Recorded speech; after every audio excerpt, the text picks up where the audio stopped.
Hey gang, it's JC, and this is the Daily Dose for Tuesday, March 22nd, 2011, a combined venture with Mind Active in beautiful downtown Brentwood. We have archives at the top of the page, great eye candy stuff right below. We are outside today trying to enjoy some of the nice weather because we ain't going to be enjoying it here in about another 48 hours. Massive drop in temperatures. We're actually going to be on the rain-snow line later on this week and into the weekend.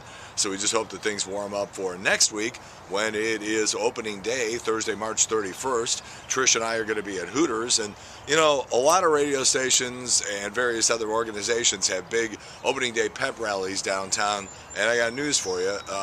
They all stink, at least in terms of what comes out over the radio. Now, it's great to be out in the sunshine, have a couple of beers, whatever the case may be, maybe hear some live music. All that stuff is fabulous, but ultimately it comes down to, we're a radio station, what are you putting out over the air? And so, I can pretty much guarantee that next Thursday, March 31st, opening day, what you hear from 9 in the morning until 1 in the afternoon when we are on the air, live from Hooters, will be the best thing on the St. Louis airwaves. In that 4-hour period, there will be nothing better on the air. Wait until you hear the show we have for you. If you're a Cardinal baseball fan, don't miss it, the big 550 KTRS opening day next Thursday. By the way, I also, by then, hope to be rid of whatever it is I picked up here. I went to visit Smash in the hospital yesterday. He's in there with pneumonia. He's been in there since Friday. Originally, I thought maybe he was going to get out tomorrow. Now they're not so sure. He might still be stuck in sick bay for a couple of days. I got to get rid of this also because on Sunday night we're doing that big benefit down at Helen Fitzgerald's with Bo Bice, the 2005 runner-up to Carrie Underwood on American Idol. It's a benefit for the tornado victims. Again, doors are going to open about 4 o'clock. A local band goes on at about 5:30, and I think at 6:30 Bo Bice hits the stage. $10 to get in. Be nice if you gave more than $10. There's like 500 families that are still suffering the effects of the New Year's Eve tornadoes, so we're going to go down there and try to help out. I'm proud to say that I'm going to be the MC for that event, so we hope to see you at Helen Fitz's down on South Lindbergh. That is a Sunday evening, and there's no advanced ticket sales. You got to stand in line and come in with your $10. I think they're going to open the doors about 4 o'clock, so that's it. Them is the rules. Come on by, and let's see if we can fill the place. All right, last week we had an amazing spike on this website. Last Tuesday, when I ran the video of that chubby kid who was being bullied by the little punk with the backpack, and then the chubby kid gets punched in the face a couple of times, goes over, picks the kid up, and body slams him. We had an amazing spike on the website. And by the way, this website is on a pace now to get about 60,000 hits a month. So there's a lot of you out there, and you know, I encourage you to spread that around, tell your friends, etc. and so forth. I mention all of this because the chubby kid and the skinny kid, who was the bully, are both speaking. And the chubby kid says, "Look, I just snapped. I had enough. I've been bullied for a long time by that kid and by other kids." Amazingly, the kid who was doing the bullying will not apologize, says that the fat kid hit him first, which the video doesn't support, and even the mother of the little snot, the little bully, she's saying she wants an apology. Forget it. Yesterday we told you that the daughter of Jeff and Jennifer Lottie, now they split up a couple of years ago, but Jeff Lottie, relief pitcher here with the Cardinals in the mid-1980s. As a matter of fact, Jeff Lottie was the guy who got the win in the Go Crazy Folks Go Crazy home run against the Dodgers in 1985 that propelled the Cardinals into the World Series. But anyhow, this woman by the name of Elise Lottie Johnston is Tiger Woods' new girlfriend, and now it gets even creepier because she's 22, Tiger's 35, and apparently they lived essentially next door to each other for 15 years. So do the math, and he's basically known this girl since she was a tiny little prepubescent, and now he's boinking her. It just can't get any uglier for Tiger Woods these days. Donald Trump wants to be president of the United States. He's sort of playing around, but that's what he's saying these days. And now he says that he screwed Muammar Gaddafi in a business deal, which is interesting because, first of all, Trump is admitting that he screws people in real estate deals, and pretty good presidential campaigning, huh?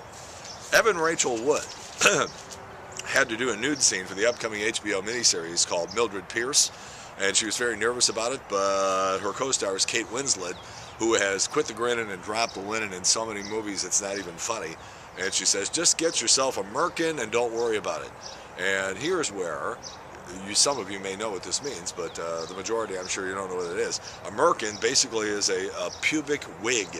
You take this thing and you stick it over the top of your business, and then you just strut around. And people are going, I've seen boobs before, I've seen tail before, but you got the good stuff covered. Hollywood. Speaking of Hollywood, what would you say is the most profitable movie of all time? I mean, people think Titanic and Avatar and stuff like that, but that's what we're talking about. We're talking about the most profitable movie, meaning you weigh how much the movie cost to make against how much the movie ended up grossing at the box office. And obviously Titanic and Avatar aren't going to be on that list because they cost so freaking much to make. Your number one movie of all time in terms of profitability, My Big Fat Greek Wedding, and it's easy to understand why. A 6,000% return on the investment of the people who made that movie. They made the movie for $6 million. They made it for $6 million, and it grossed $369 million. And apparently it was the only thing that, what's her name? I forget her name now, who made that movie. Oh boy, it's right on the tip of my tongue. Well, Nadia, that's Nadia Solomon. You know what I mean. It's Nia Vardalos. There you go. I knew I'd get it. Nia Vardalos. This is the only thing she had in the gun, because pretty much everything she's done since then, including an atrocious movie from last year called My Life in Ruins, which was a really clever title and one of the worst movies I have ever seen in my life. So anyhow, but she made all of her money the first time around. She probably didn't have to do much working if she had a piece of the action at least. The season finale of The Office may not include Steve Carell, but it will feature Will Arnett, who for my money is one of the funniest people on earth, and also Ricky Gervais. So that 1 hour finale is going to be on March 19th. What do you make of Sammy Hagar?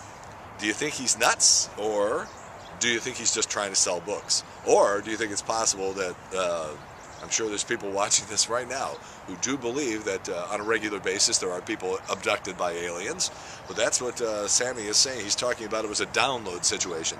They downloaded his thoughts and then they uploaded them. Apparently the aliens have a pretty good IT guy. That's all I can say. Former Spice Girl, Mel B, that's Scary Spice, is pregnant with her third child. 3 of the Spice Girls are now simultaneously pregnant. I don't know why I'm amused by that.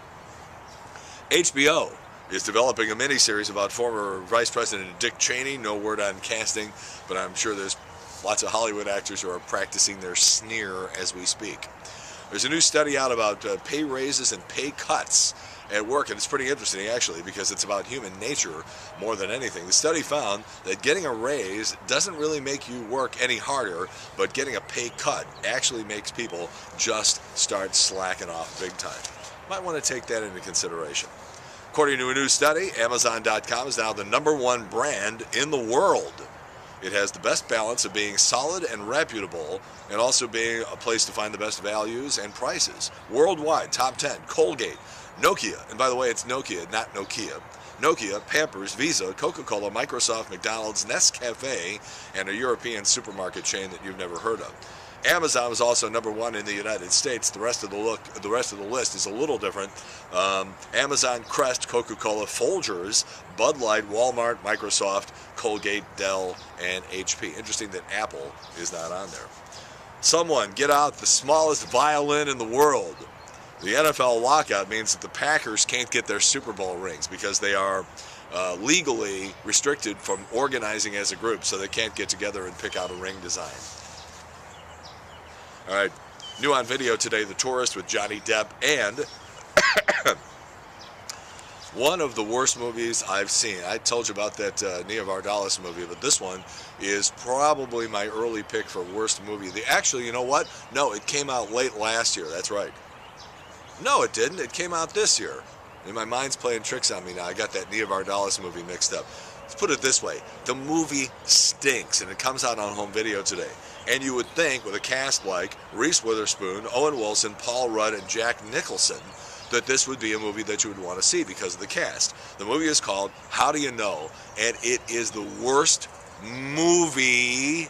It is the worst movie I've seen probably in the last 6 months. So please be aware. Don't rent that thing. It's not even worth renting.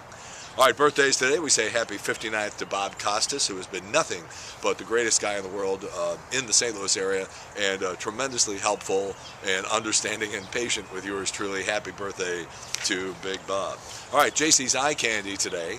I'm not sure if this is one of those Confucius says things, but if you're in a bookstore and you can't find the book you're looking for, then guess what bookstore you're in.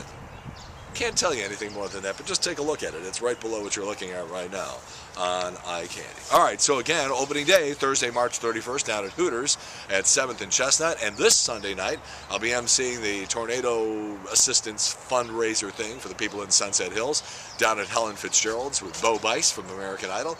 And again, that whole thing, I think they're opening the doors about 4, only $10 to get in. Come on down and try to help out if you can. Hey, we talk to you every day along with Trish Gazelle. Trish's Trash on the air every day again on the Big 550 KTRS. We're on the air from 10 in the morning until 1, but we get an extra hour next Thursday for opening day. We're going on at 9 on the Big 550 KTRS. That's it, the Daily Dose for Tuesday, March 22nd, 2011. Get better, smash, and I will try to lose this germ, whatever I got, too. This is Combined Venture with Mind Active in beautiful downtown Brentwood, and in the meantime, we've beaten this one to death. Have a good one. See you later. Bye.